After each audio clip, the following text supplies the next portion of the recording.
Kikombe cha umbea kimeshadunda mezani, yani chai ya moto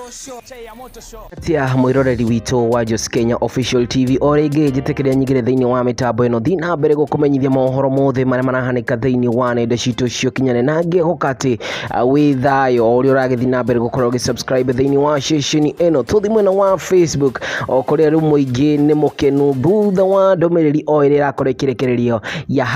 #JusticeForJeff na aria aingi muno makioeire uhoro uyu wao nigetha guthii na mbere kuhakikisha ati kihoto kia mundu gwito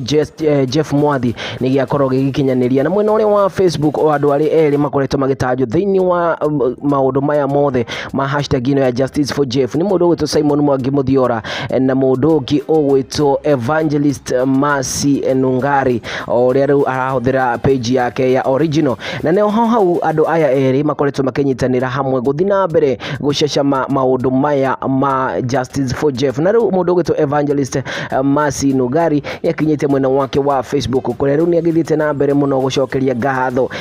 branch ino kana kihonge giki kia DCI ni undu wa ukorwo magisavo wega muthenya wa ira thiini wa office yao o irerere kana irari very busy no ningi marakorwo masavo o wega pio na ningi ni arakorwo akiuga atiriri Kenyans are grateful and hoping justice will prevail for this woman to heal ningi guthomera ndomereri yake thiini wa Facebook ni akoretwo akiuga thank you sir Amin Directorate of Criminal Investigation DCI even though your office was very busy today we were served well. Kenyans are grateful and hoping justice will prevail for this woman to heal. Mama Jeff is grateful for your support and prayers. Let's continue supporting her as we all know that the journey has just started. Unanigo kiuga the journey has just started. Nigga tukiona kihoto kia mundu to Jeff ni kionekana jera thiini wa comment section kana wewe kugatia jera thiini wa comment section tona ne kahinda kagi gatari karado ka umembe taboini.